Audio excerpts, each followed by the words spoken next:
Assalamualaikum warahmatullahi wabarakatuh. Nama saya Amiratul Rafifah, NIM 19.18048. Di sini saya akan menjelaskan tugas akhir dari mata kuliah basis data, yaitu tentang proyek peternakan ikan. Di kasus yang saya pilih yaitu peternakan ikan. Lalu, di sini ada latar belakang. Latar belakang saya memilih studi kasus ini yaitu karena permintaan penjualan ikan untuk dikonsumsi terus mengalami peningkatan dari tahun ke tahun. Karena permintaan konsumen yang tinggi, inilah yang membuat banyak orang mulai merintis usaha budidaya ikan konsumsi. Ikan yang paling banyak dikonsumsi adalah ikan air tawar. Hal ini juga menjadi salah satu peluang usaha yang menjanjikan karena budidaya air tawar untuk dikonsumsi ini tidak membutuhkan biaya yang besar dan perawatannya pun tergolong mudah namun memiliki harga jual yang cukup terjangkau. Namun, permasalahan yang sering terjadi dalam peternakan atau budidaya ikan adalah kurangnya pengelolaan database sebab banyaknya transaksi atau pembelian sehingga membuat data yang disimpan secara manual tidak akurat, tidak efisien, dan tidak lengkap. Hal tersebut yang bisa menyebabkan adanya selisih laba dan rugi penjualan. Nah, di sini saya memiliki 3 target capaian, yaitu yang pertama membuat dan mengelola database agar lebih efisien. Yang kedua, membuat dan mengelola database agar data yang disimpan lebih akurat. Dan yang ketiga, membuat dan mengelola database agar data yang disimpan lebih lengkap. Nah, kenapa di sini membuat dan mengelola database semua? Karena kan awalnya dia tuh mencatat banyaknya penjualan atau transaksi itu secara manual, tidak menggunakan database. Jadi, jika menggunakan database akan lebih mempersingkat waktu dari penggunaan atau pembuatan transaksi, begitu. Nah, kemudian di identifikasi datanya di sini ada data ikan, yaitu informasi tentang ikan yang dijual. Yang kedua itu ada data transaksi, yaitu informasi tentang data penjualan per hari. Yang ketiga data pembeli, yaitu informasi tentang data pembeli ikan. Nah, di sini ya diagram untuk pembeli, ada ID pembeli, nama pembeli, nomor HP, alamat. Kemudian relasinya yaitu membeli ikan. Ikan itu ada ID ikan, nama ikan, harga dan ukuran, serta di sini ada tabel hasil relasi yaitu tanggal, jumlah beli, dan total harga. Berikut skema relasinya yaitu pembeli melakukan transaksi. Nah, di sini di tabel transaksi itu ada ID pembeli serta ID ikan yang menghubungkan dua kegiatan tersebut. Nah, di sini ada komponen pendukung database yaitu DDL, DML, select, where, like, trigger, order by, agregasi, join, dan group by serta subquery. Nah, di sini untuk lebih jelasnya kita bisa langsung lihat pada penerapan di database. Di sini ada database admin barang pembelian penjualan.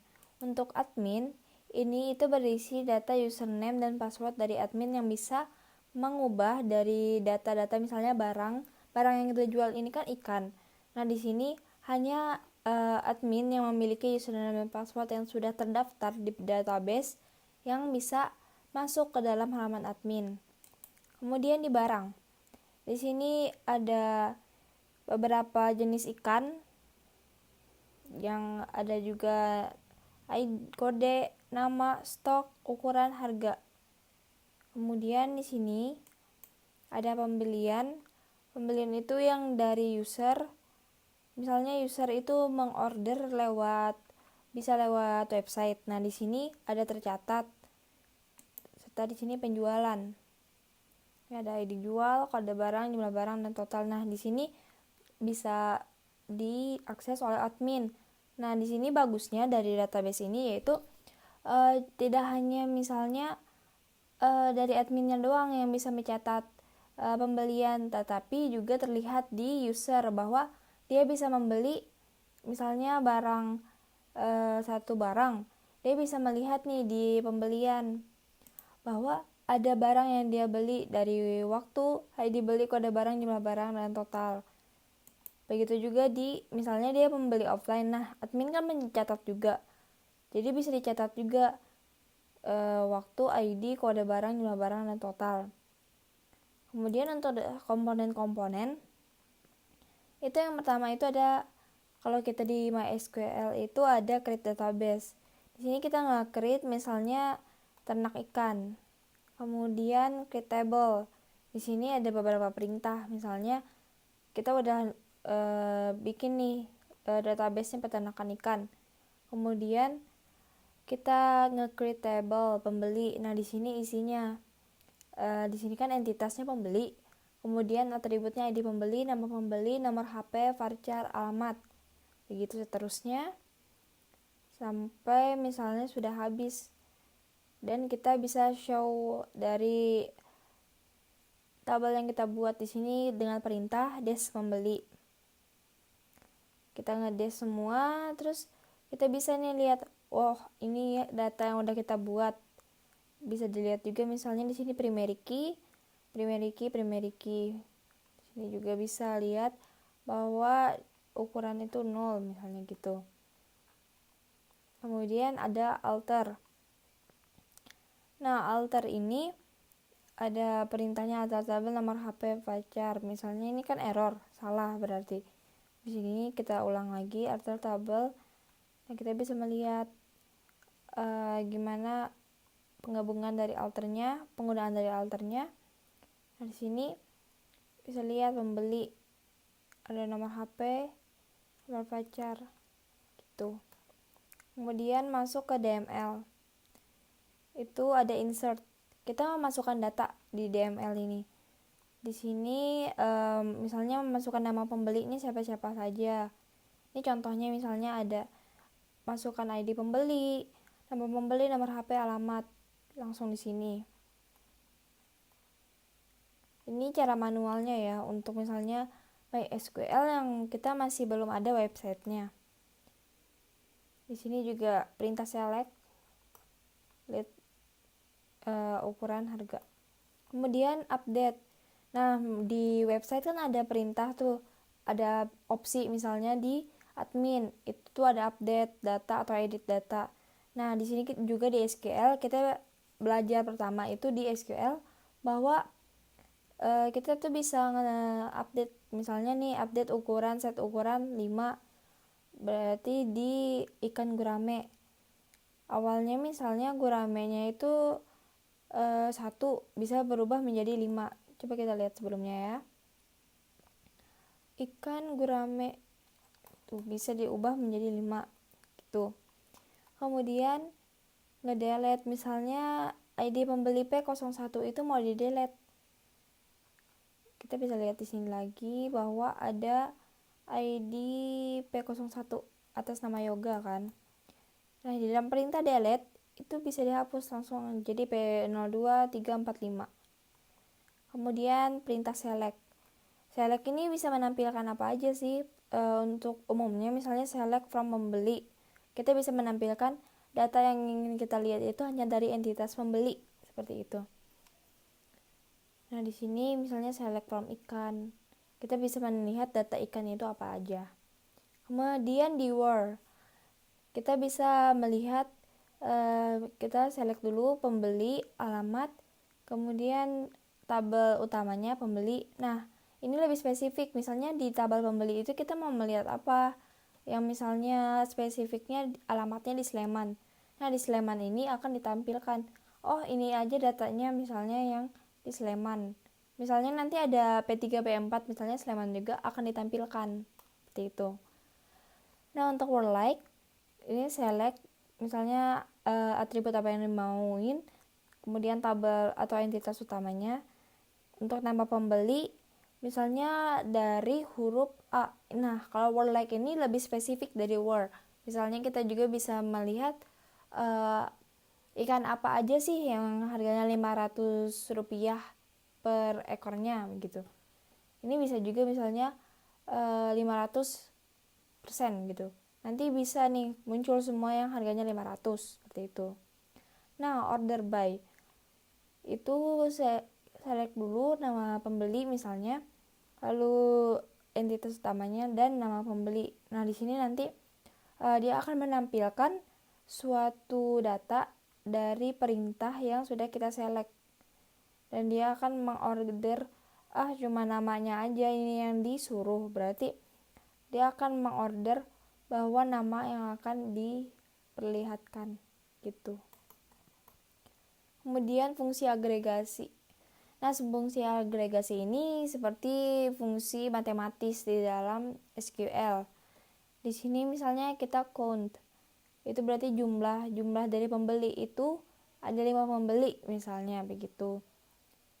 Kemudian total harga dari misalnya semua pembelian itu tuh pakai sum total harga gitu. Kemudian select AVG ukuran, itu berarti dia akan merata-ratakan ukuran dari ikan. Lalu misalnya select min form ikan, berarti ukuran ikan tuh dicari yang paling kecilnya yang mana. Kemudian kalau max itu cari yang lebih besar. Itu sih untuk agregasi. Kemudian join. Untuk inner join itu menampilkan data tabel ikan, inner join dengan tabel data beli. Jadi dia bisa menggabungkan tabel satu dengan tabel lainnya, dan bisa dipilih nih, kayak select nama ikan sama harga doang yang akan dijoin dari data beli. Nah, di sini dia menggunakan ID ikan. Left join menampilkan data dari tabel pembeli, yaitu nama pembeli dan alamat. Nah, nama pembeli sama alamat doang yang ditampilkan begitu. Jika user misalnya mau ngelihat mau beli apa ya, misalnya mau beli suatu barang tetapi juga hanya mau lihat nama ikan sama harga, ini bisa menggunakan inner join atau left join. Nah, kemudian group by. Nah, di sini saya menghitungkan rata-rata, mengelompokkan data tanggal dan total harga. Bisa dilihat di sini perintahnya select tanggal total harga from data beli. Nah, di sini group by ini bisa melihat nih bagaimana kegiatan sampai ini misalnya 0. Bisa dilihat juga pengelompokannya sampai ke 0 begitu, atau tidak ada transaksi pada hari itu. Kemudian misalnya di sini ada select tanggal 3 Maret, bisa dilihat di sini from data beli rata-ratanya 89 gitu. Kemudian subquery itu di sini saya menampilkan jumlah beli yang nilainya lebih besar dan rata-rata jumlah beli. Di sini kan kita udah misalnya mendeklarasikan bahwa rata-rata jumlah beli. Di sini lalu jumlahkan gitu, bahwa jumlah beli yang lebih dari 180 misalnya. Ini kan udah rata-rata. Nah, subquery-nya itu untuk perintah di mana dia bisa memilih menggabungkan operasi matematika dan operasi biasa. Untuk mudahnya seperti itu. Jadi, misalnya teman-teman mau ngelihat bagaimana penjualan hari ini, total penjualan hari ini yang harganya misalnya lebih dari 200.000. Itu bisa nanti pakai perintah semacam ini gitu. Kemudian trigger itu adalah hubungan dari suatu tabel ke tabel lainnya. Misalnya nih, tabel data stok ikan, ini langsung saja ya, kita misalnya masuk ke database Dagabus Gurame Lele Mas Nila Patin. Sini udah sebelum diupdate ya. Kemudian ada perintah update nih, update ikan set stock, new stock word ID, new ID ikan. Nah, data tuh ditambahkan, misalnya ini kan kita beli pada tanggal ini, sejumlah ini, dan kode. Jadi berubah. Tadi beli apa? Tadi itu ada beli P06, beli MA05 misalnya. Nah, MA05 awalnya nih berapa? 500, stoknya 3000. Tuh, jadi 2.950, berarti stoknya akan berkurang gitu. Langsung saja kita ke interface. Interface-nya yaitu ini. Pertama itu ini adalah halaman user. Jadi user itu nanti bisa masuk ke kode barang. Misalnya dia mau belikan lele, tinggal ketik aja lele misalnya. Ini dia mau beli 1.000. Masuk submit. Dia mau lihat saya udah transaksi apa nih. Masuk. Tadi mau beli lele dengan jumlah 1.000. Langsung ada nih total harganya 250.000. Atau dia mau lihat dulu nih barang apa aja ini ada di sini. Nah, dia bisa lihat nih berapa yang udah ada gitu. Di stoknya juga, kalau stoknya habis misalnya nanti stoknya akan 0 gitu. Ini juga ada ukuran-ukurannya. Kemudian ada harga satuannya. Gitu.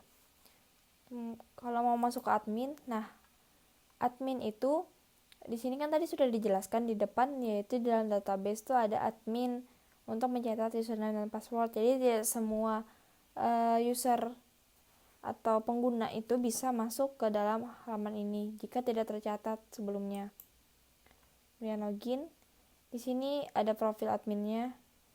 Di sini ada saya sebagai owner. Kemudian misalnya di sini kan ada offline dan online. Di sini juga bisa beli offline. Nah, jadi kalau beli offline si owner atau nanti pegawai itu tinggal masukin kode barang dan jumlah barang yang akan dibeli oleh si pembeli offline. Misalnya submit kan. Nah, di sini. Nah, di sini munculnya. Di sini misalnya nama orang atau nama pegawainya tadi kan yang udah membeli. Sini ada ID penjualan, tadi tuh yang ini tuh yang dari user.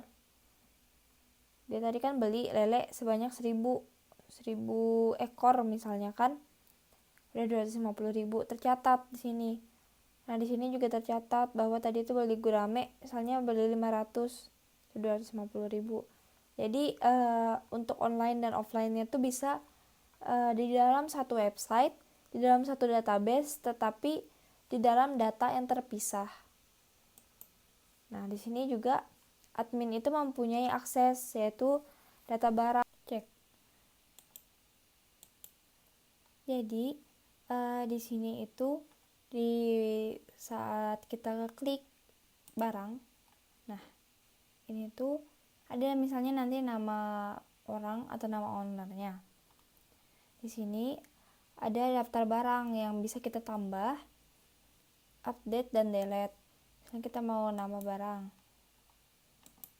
ada misalnya gabus ya, GA, nama barangnya itu gabus, kemudian stoknya itu 1.000 misalnya, atau 1.000 lah, ukurannya 1 cm, harga satuannya 300, tambah, ada gabus kan. Kemudian misalnya kita mau ngupdate, bisa nih, misalnya mengubah GA jadi G aja bisa. Kemudian misalnya kita mau delete nih, ternyata barang ini tuh udah nggak diproduksi, itu langsung delete. Terlihat gabusnya nggak ada. Kemudian misalnya kita mau logout, langsung ke user. Oke, seperti itu saja kiranya dari tugas akhir saya pada mata kuliah ini. Lebih dan kurangnya saya mohon maaf, karena kesempurnaan hanyalah milik Allah Subhanahu wa taala semata. Billahi taufiq wal hidayah. Wassalamualaikum warahmatullahi